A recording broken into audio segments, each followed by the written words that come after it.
York podcast with Jillian Mercado, model, activist, world traveler, Snoop Dogg hanger-outer.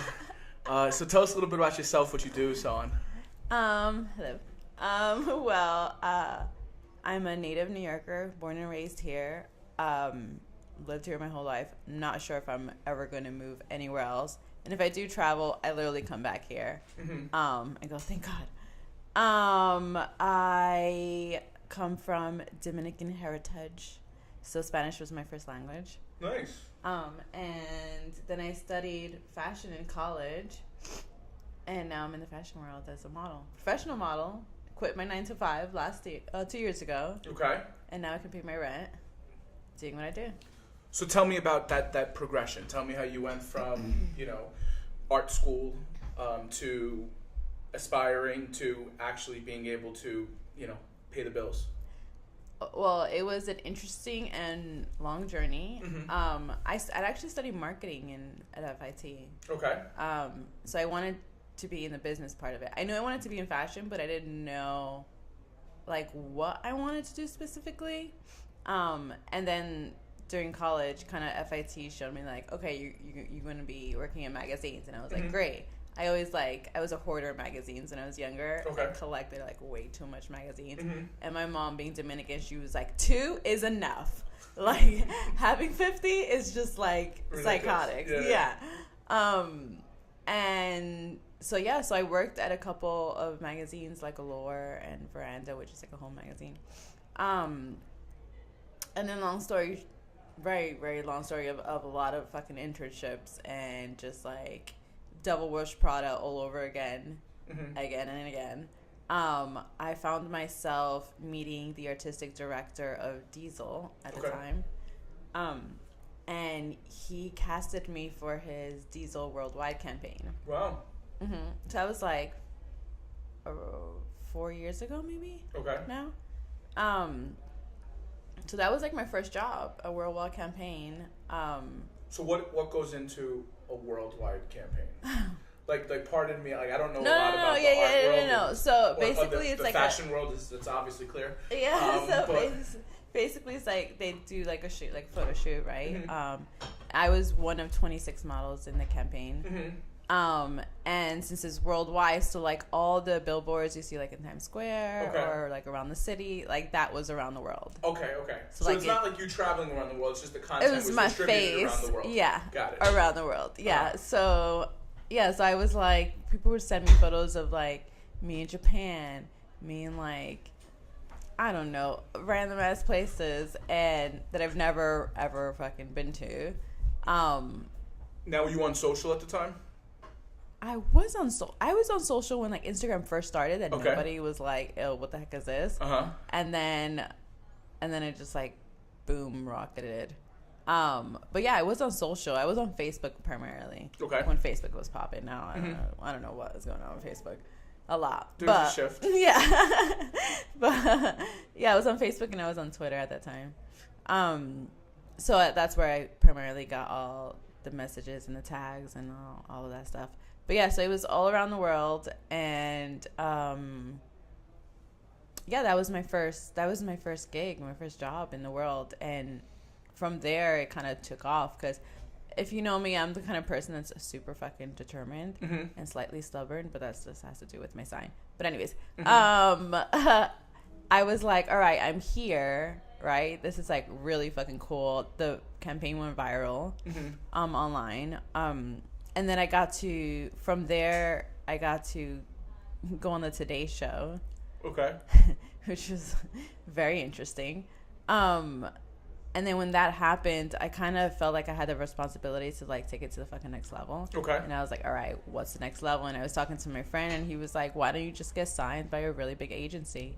And I was yeah, okay, sure. I was a little skeptical. I still was not sure that the industry, even though I was in the industry for at least 6 years at the time, I was I don't know if they're ready for me. Okay. I'm a lot. I'm a lot of a person.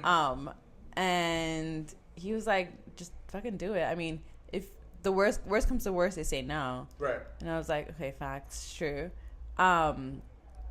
So I hit up IMG, which, mind you, these guys are the guys that signed all the Victoria's Secret models and Kate Moss and Naomi Campbell. She's not there, but like the big ones. Right. And I was like, I don't know, this is a lot.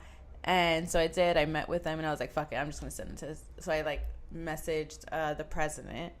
I was like, I'm gonna skip the agents, I'm gonna go straight to the source. I'm gonna go to this president, and I messaged him, and we had a meeting for like 2 hours straight, just talking about things that we both equally thought that we can bring to the table as far as like to fuck things up in the best way possible. Right. And then a day later, he's like, well, we want to sign you. That's and amazing. I signed right there. That's fucking dope. I know. And I'm still there. So how long ago was that? Right now, 2.5 years. So I have zero idea as to what being a model entails. So like a lot. Tell me a little. Well, modeling at first, it was just basically you as a mannequin. Like literally you have no say, nothing. You're just there as a body to be dressed and take photos of. That was like back then. Now it's become such a big thing where you have to have a voice. And, you know, especially with Instagram, so much people are looking at you and your influence is like huge. So you have a responsibility to like do projects and do things. I mean, as far as for me, I always like doing projects and things that it's going to fuck things up or change at least something that's been very, very, very one-dimensional as far as like diversity in anything goes. And the fact that this is me bragging points, but the fact that I'm the only one in the world who's gone this far, it's a little concerning for me, because how are we in 2018 and I'm the only one that's gone this far? Because people just generally don't do. No. That's the majority of people. And also because the society has been brainwashed that like somebody who has a disability is not allowed to like have a fucking great life and do whatever they want to do. And even the most basic thing is even be fashionable. Right. Well, I mean, a lot of them, I would imagine, don't have the independence depending on the severity of their disability. True that. And not that that's an excuse. But No. Yeah. No, don't, absolutely. And I think that I obviously have like the privilege and blessed that I not only was born in New York City, which we have such a diverse crowd of people, and I had to be an adult literally at like 13 years old. My mom was like, all right, go to school. I'm not taking you anymore. And also the fact that I had a great mom who honestly didn't give a shit and was like, I'm not going to be alive forever. Like, I remember being like 11 and she's like, I'm not going to be alive forever. So you better wash those fucking dishes, because, you know, that one day you're alone in the house, you're going to have to learn how to wash dishes. Right. And it's better that you start now than later. Right. So that was like my mom's mentality the whole time I was like a teen and a young adolescent. That was like her. I used to hate it, obviously. Like, you don't want to fucking do your bed. Right. I still don't. At least when I fight about this all the time. I'm like, we're just going to get back into it. She's like, I like the way it looks. I'm like, all right, well, then you can do it. So who said that? I think it was like Will Smith said that. I don't know what it was. Really? Anyways, yeah, it was like a comedy sketch. Yeah. Was it? I don't know, whatever. And it was like, why am I going to do my bed if I want to get back in it? Right, yeah. Teach it. Exactly. It makes her happy, so I try not to fight with her as much as they probably. That's a whole story in itself, but yeah, so I was raised like that, kind of like a tough skin. And she also told me, she was like, you know, and I think a teacher once told me this too. She's like, you know, you're gonna have to work like 10 times harder as everybody else. Right. And I didn't understand it at first. I'm like, what do you mean? I don't want to. I'm like lazy. I don't want to work 10 times harder. She's like, you'll see. And it's true. Like, you constantly have to prove people that you're worth. And even 10 times harder when you have something that like the world has said like it's a negative thing. So when I soon came to realize that, me being stubborn and determined, I was like, fuck no, like there's no fucking way that anybody's gonna tell me that I'm not worthy of anything. And that's how I still am today. It's more like a mission. Like, you think I can do it? Watch. Yeah, no, I totally understand that 1,000,000%. So it's like, I get it totally. So tell me about the activism. Yeah, well, you know how the world is today, right Mm-hmm. now, in the situation that we're in. It's like almost enough is enough, and I think that that's even beyond like political views or whatever. I think even as far as like um, activism in the disability community, I was just like tired of like, you know, associating disability with something sad or pitiful Right. or like, you know, depressing. And I'm like, I'm not neither of those things. I'm having a great life. Obviously we're human, so we have our lows and Right. you know, and that's That's fine. But it's not like there's occasions where like I'm walking down the street and like people are like, "Oh, sweetie, I'm so glad you're here," like, and treated me like a child, and I was like, "Girl, I'm 30." Yeah. Like, what? Like, just because I'm in a chair doesn't mean like I'm having a bad life at all. And then since that was constantly happening to me, I was like, I'm gonna have to do something about it, especially if I have the voice and now the influence to do so. So I always try to teach, people about, you know, ways to not treat people like shit. Okay. So yeah, I stand up a lot for like disability activism and try to make the world a better place, honestly. And like I said, just teach people. So I definitely I call myself an activist since I go to protests I mean the past 2 years. Has it been 2 years of a nightmare? No, we call this a year. You're years? talking about this guy in Washington? Sure.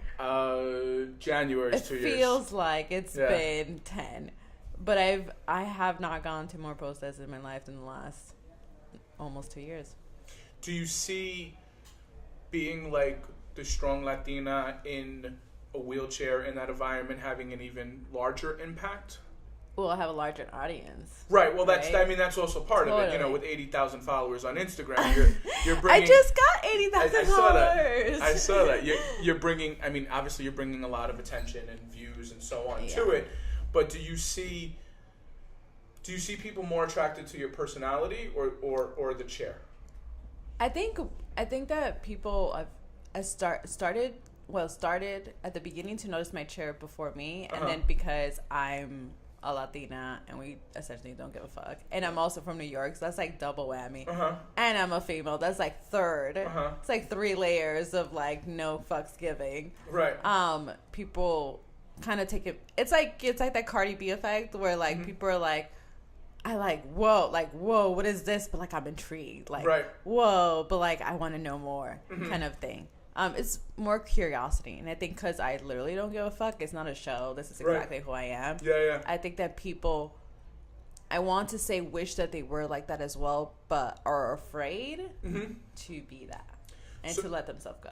I believe, and this is something I talk a lot about, I believe authenticity is the most underrated asset and undervalued right now. I think we're seeing a seismic shift in attention, and those that are genuine and real, it speaks volumes immediately the minute you watch it.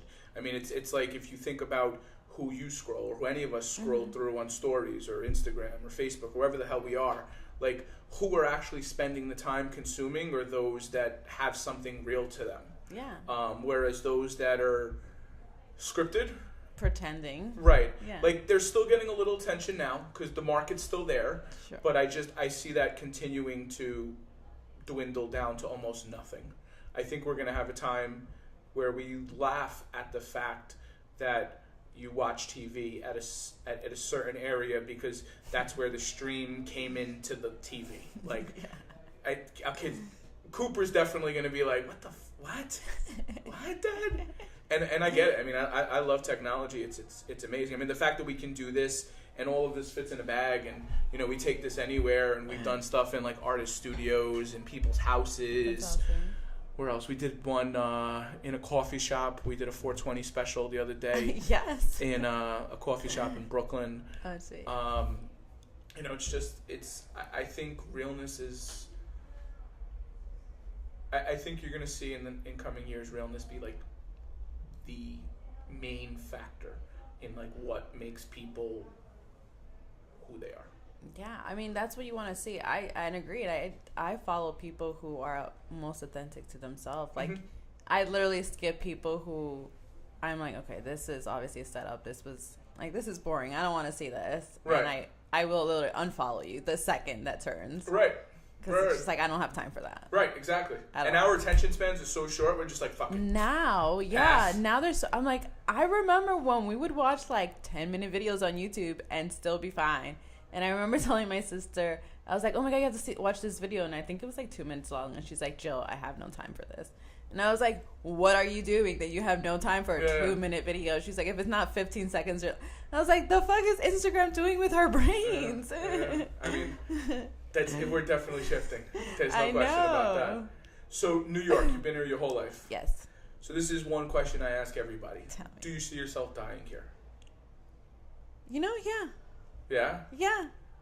I don't see where else. I mean, I have the luxury and privilege to say that I've traveled a few places now. Mm-hmm. And I don't want to not continue to travel. Like, I love traveling.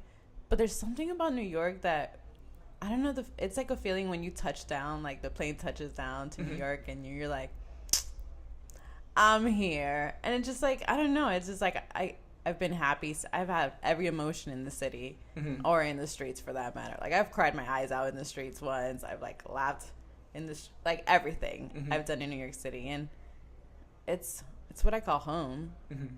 So yeah. So what's next? I mean, you're obviously at the point now where your career's like, obviously that's all about goal, but like your career's bubbling. Like, what are your short-term, mid-term, long-term goals? I mean, I'm actually kind of now dipping my toes into acting. Okay. Which I'm kind of excited for it a little. I took drama school in high school, and that was like, I needed to take that class, but it's kind of fun. And that was like as far as acting I did. But you know, I always like, oh, what's the next thing to do? And I'm still, you know, modeling is because diversity is still very needed in everything.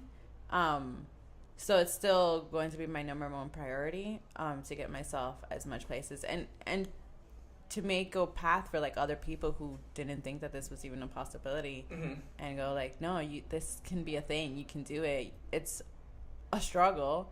You have to, what's that word? You have to kind of change your way of life, and nothing is stable. Like, stability is like a big thing in humans, to have, and you have to not be okay with not having stability at all, and be okay with like 2 weeks going by and no jobs and just like, you know, doing nothing really. But with that said, I think that, I don't know. I think, God, the world's my oyster now. Right. I mean, I worked with Beyonce. So tell me about that. I don't even know, like, the fuck is that? Like, how? So that's why, like, at first, like 5 years ago, if you would ask me that question, I would have like specific things to like, okay, this is what I want to do now. This is what I want to do next. And now that I've kind of dipped my toes into everything and gotten, like, I just did Target, a commercial for Target, my second one that hasn't come out yet. Okay. And I'm still waiting for it. It's been like at least 5 months, and I'm like, can you please? This needs to happen now. And then to working with Beyonce was amazing. I was basically her formation tour merch girl on her website. Okay. So the merchandise that she sold on tour, like my face was on it. Nice. Yeah, it was me and 2 other girls. So did you get to like actually spend time or meet Beyonce? So no. No? But me and her office became friends. And she has a crazy team. She has a team of people like doing every awesome thing she plans for, which is amazing. But she did invite me to her show. So I went to her show 2 years ago. Yeah. And I just saw her last year. Yeah, I would have been bothered. I mean, like, last week. Yeah, no, I know. So that's what I wanted to do. I went to Coachella last week, and she performed. Right. And I just wanted to be like, I just wanted to go backstage and be like, hey. Yeah. Because she approved my face. Like, everything goes by her. Yeah. Like, every single detail goes by her. But yeah, that blew up as well. Mm-hmm. I was on like every gossip and Beehive fan page. Which was really cool. And till this day, people still ask me, how was that? And then how did it happen, all that. So, really cool. Beyonce, that's a huge name, right? Right? Is there anybody else, like, in an ideal world, have your cake and eat it too, you'd want to work with? Like dead or alive? Yeah, I mean, we haven't gotten to the point where we can reincarnate people yet. I mean, they've done holograms, but that's, a hologram of Tupac isn't really doing it for me. It's like for me, my greats have like passed away. Like Prince passed away.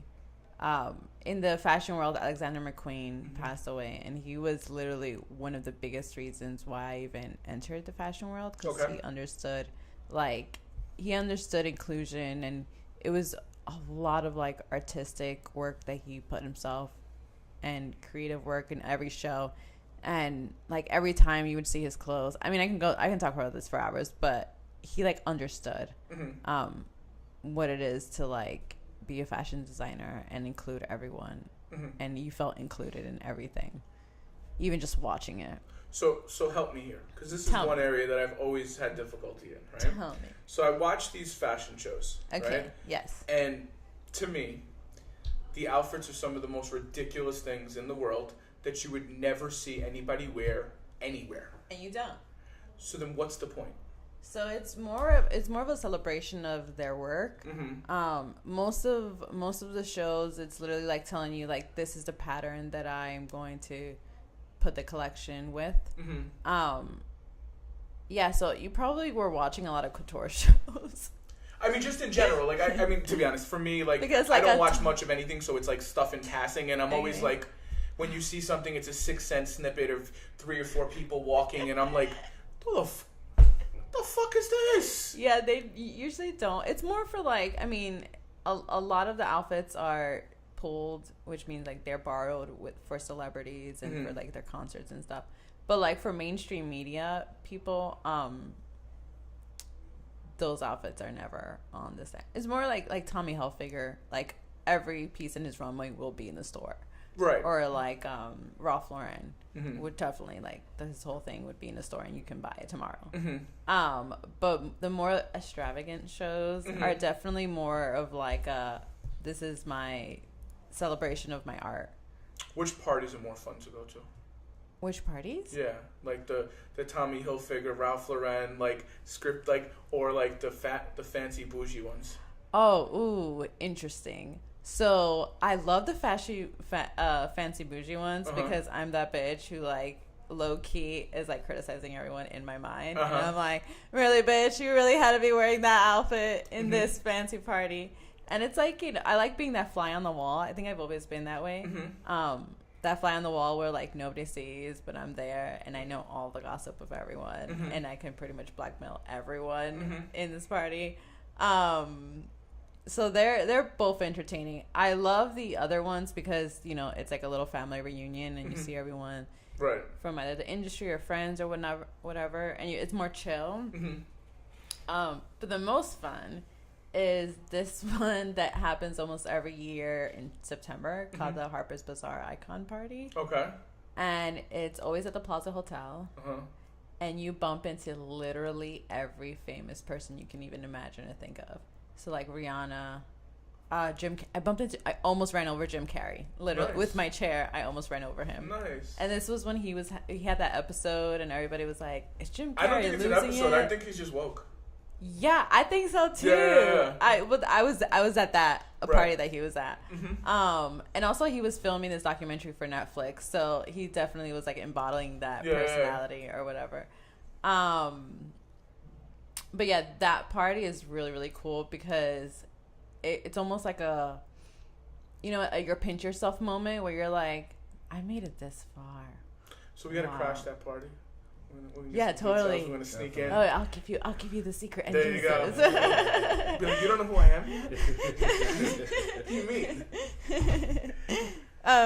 Yeah. So I when I have those moments, I'm like, see, I'm doing things right. I'm I'm going down the right path over here. If like Jim Carrey got the same invitation that I got, like that's pretty fucking cool. So you want to start acting? Yeah. So talk to me a little bit about that. So, one of the main reasons why I even went into modeling is, like I said before, because of the lack of diversity that I saw. I just didn't see anyone in the magazines that I was collecting that looked like me, whether even being Latina. Like, it was rare. It was very this, like, cookie cutter model that you see all the time. And I'm like, that's not the real world. Like, I live in New York, and I can tell you for facts that people do not look like this. Like in a bodega or like at a laundromat. This does not happen. And it was like a concern for me, and I, being young and naive, I was just like, maybe I just don't have this magazine available to me. Like maybe it's one that I haven't discovered yet. Right. And then no, not true at all. Facts is that all the magazines look the same, and like everybody looked the same. And then so when I had this opportunity to model for Diesel, I got all these messages like telling me how much of a relief and kind of awesome that it was that not only that they casted me, but that I accepted and did it. And and I was like, all right, well, I'm going to continue to do this because I have to kind of be the role model or the person that when I was younger I didn't see, and hopefully out there somewhere there's a girl or a guy looking at this billboard and going, fuck, that's so cool, I want to be that person. Which is like the greatest gift of all, is to inspire other people to make them be the best that they can be, so with that said, then I looked at the acting world. Well, because I'm signed with WME, who's is more William the Morris entertainment is the entertainment side. And again, looking at movies, being an avid like TV show watcher, I'm like, where is a person who has a visible disability on TV or movies? I can only think of one. Wait, right? Yeah. So then I'm like, what the heck? And then I see some TV shows and some movies, and I'm like, oh, that's really cool. Then I Google them, and they are not. They're just acting as if they're in a wheelchair or as if they have this disability.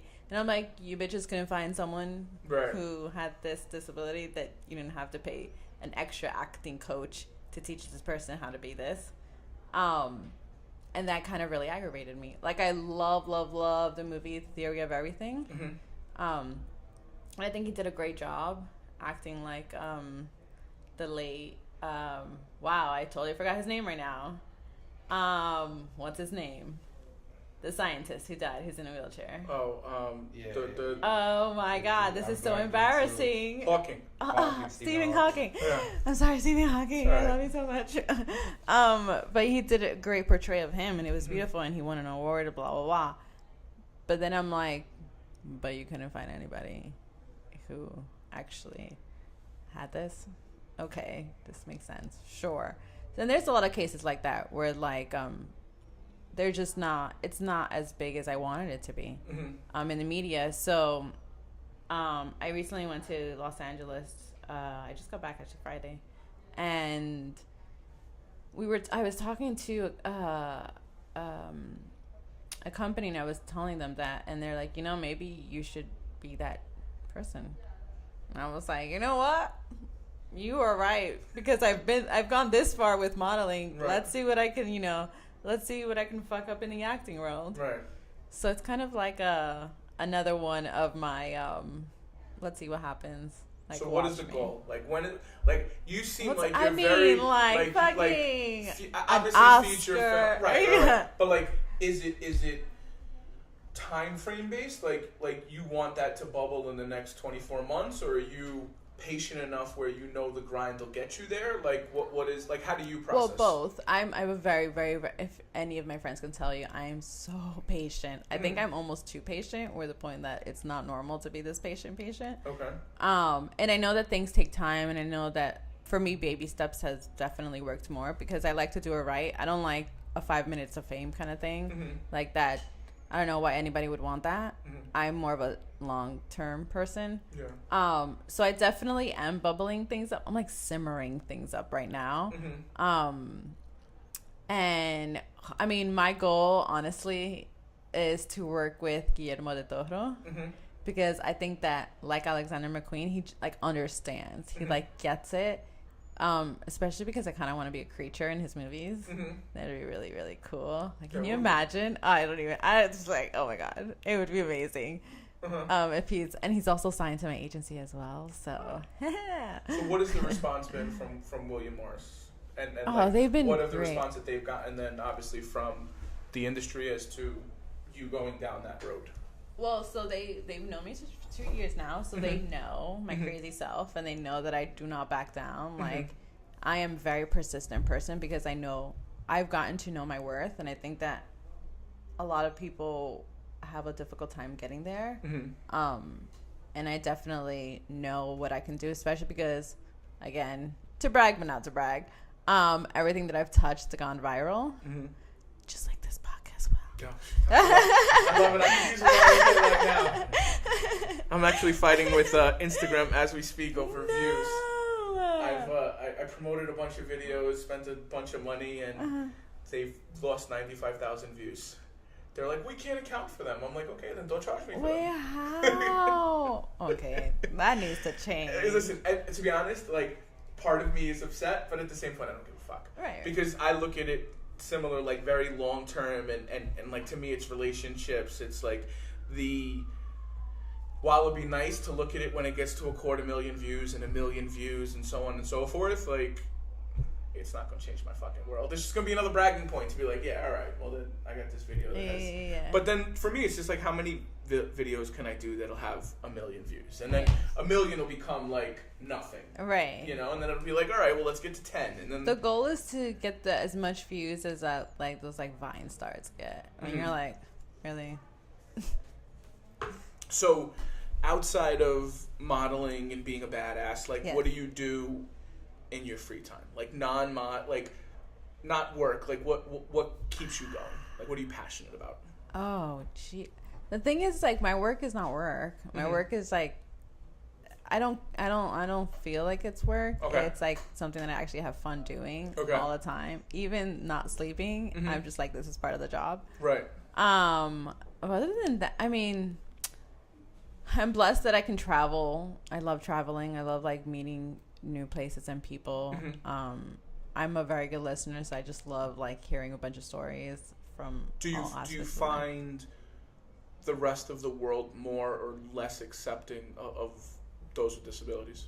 See, that's where the mind fuck happens, because I was born in New York City. We live in like a New York City bubble where like we figure that everybody would be accepting, except when you go to places and you're like, oh, it depends.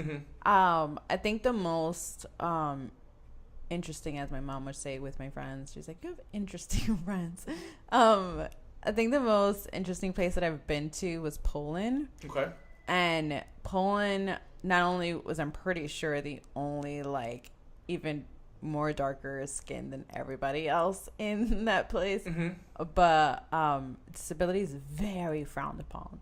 Like, you do not see anyone at all, not even with like a cane walking around. Wow. Yeah, it's very bad. And I went there because there's this program, which I'm totally forgetting the name of because it was like 4 years ago or 3 years ago, that they specifically like have a group of people who help people who have disabilities kind of break out of that shell and like say, you have a life and you should live it too. Like, I met people there that never even gone shopping before. And there was this one lady who was like 40. And I was like, what do you mean you've never gone shopping before? And she was just like, I usually don't go out. I just stay home and like I work from home, or she does whatever she does at home. And she doesn't really go out. They have a very closed mindset and think that not only are you damaged goods, but the only other place that you should be going is the hospital. Wow. Yeah. And for me, it was very like a wow moment, a very culture shock moment, because it's a thing. It always goes on I'm pretty sure them coming here, they're like, what do you mean this girl goes to the clubs and gets shit-faced? Like, what are you talking about? Like you know? Right. But yeah, so I do my best and travel as much as I can so I can hopefully leave my energy there and leave my like light so people can like kind of wake up. Even going to like my beautiful country, Dominican Republic, people were still like very about me. Like they don't know, but they see me in magazines, so they're like, okay, wait, I'm kind of getting mind fucked right now. I don't know which way to go. Like I know her, she's I guess well known, but she's in a wheelchair. This is really confusing. Like I have these fights with my cousins all the time. So is there anywhere you've been that's been more embracing than New York? Other than the U.S.? I mean, there could be a pocket, like specifically in the U.S. I mean, just in general, kind of. And I go to California a lot, so I mean, California would be this other a place. little more hippie Right. than New York. It's a stupid thing to say because it's like it's not New York at all. Like, do not ever say that. Right. Like, I will cut somebody if somebody says it. But it's definitely the next place where I would see myself spending time with because it feels like here in a weird way. But other than the U.S., London I love London. Yeah, it was very accepting. Love London. And I didn't like in Poland. I was definitely a museum exhibition everywhere I went, which I'm totally used to. Like people, watching me for more than 2 seconds. Right. When you're on the train and somebody's like staring at you, and you're like, all right, 5 seconds has passed by. What is going on? Yeah. Like this was like sitting down, like stopping, taking photos, or pointing. That was Poland. And I remember going with a friend, and he was like, "Are you noticing what's going around?" And I was like, "Yeah, obviously I am. I literally can feel it at this point." Yeah. But like, what am I gonna do? Like, stop? Right. And like run back to the hotel? Right. Like, but the New Yorker and you probably didn't give a fuck. Exactly. I was like, I'm gonna drink this beer because I want to drink this beer. Right. Like, you want to look at me? You want to take a picture? Exactly. I was like, it'll last longer, really. Right. So I think that, like I said earlier, I think my attitude, because I was born here, I have the huge like privilege to not give a fuck of wherever I will. Okay. So cool. Anything you want to leave us with before we wrap? I don't know. I feel like this conversation is short. Like I want to keep talking. No, I mean, I don't know. I think that, if there's any little gem of advice I can give everyone, just live your life, honestly. I know it sounds really corny and cheesy to say, but people worry about the tiniest little things. And it's like, dude, look at me. Like, the world gave me a bad hand, and I was like, fuck you. I'm going to turn this into a great one. You think it's a bad one, but, like, look where it got me. Right. So. That's dope. Thanks. That's dope. Well, thank you. Thank you for joining us. This will be out in probably a few weeks. Yay. Yeah. Awesome. Cool.